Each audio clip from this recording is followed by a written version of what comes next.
Hello दोस्तों, welcome back to our channel. हमने पहले भी आपको इसी चैनल पर वीडियो के माध्यम से ये सिखाया था कि कैसे हम एलोवेरा को एक सिंगल लीफ से ग्रो कर सकते हैं।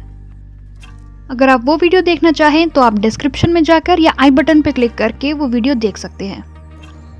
पर दोस्तों, उस तरीके से एलोवेरा को ग्रो होने में लगभग 120 दिन के करीब लग गए थे और आप में से कई लोगों ने हमें इंस्टाग्राम पर मैसेज करके ये बोला कि हम कोई ऐसा तरीका बताएं जिससे एलोवेरा का पौधा जल्दी ग्रो कर सके।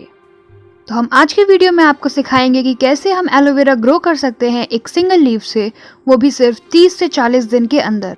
तो वीडियो अंत तक जरूर देखिएगा और अगर पसंद आए तो इसे लाइक करना मत भूलिएगा।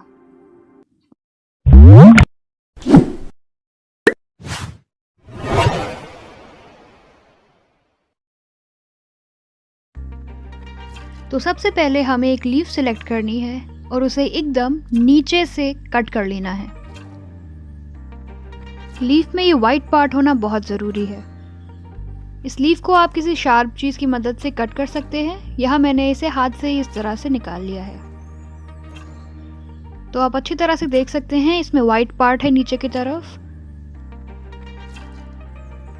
इस लीफ को हम अच्छी तरह से धो लेंगे और थोड़ी देर के लिए धूप में सुखा लेंगे प्लांट करने से पहले।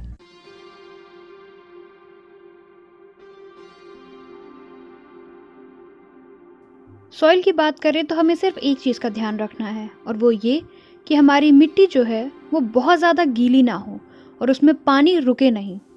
जो पॉट हम ले उसके नीचे अच्छे खासे छेद हो, होल्स हो, जिससे पानी एक्स्ट्रा अगर हम डाल देते हैं हमारे प्लांट में तो वो सारा पानी निकल जाए, ड्रेन आउट हो जाए।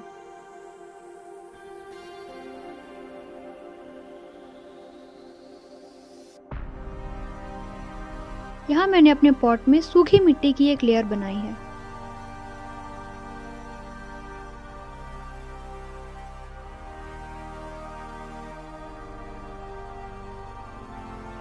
अगर आप चाहें तो आप अपनी गार्डन सॉइल में बराबर मात्रा में सैंड मिला सकते हैं।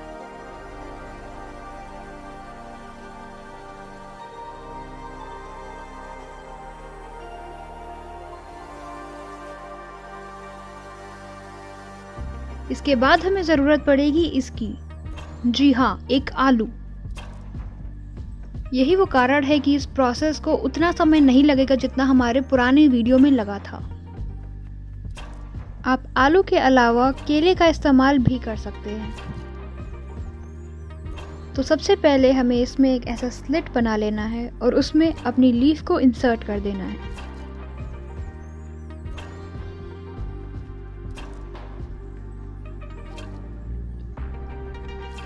गीली मिट्टी का इस्तेमाल करके हमने इसे एक जगह पर अटैच कर दिया है।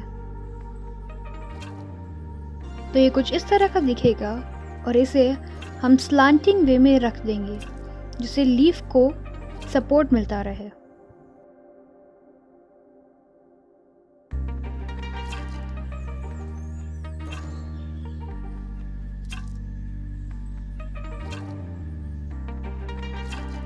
अब इसमें थोड़ा सा पानी डाल देना है और इसके बाद हम इसमें पानी नहीं डालेंगे जब तक हमारा प्लांट ग्रो नहीं करने लग जाता और फिर इसे पार्शियल शेड में रख देना है।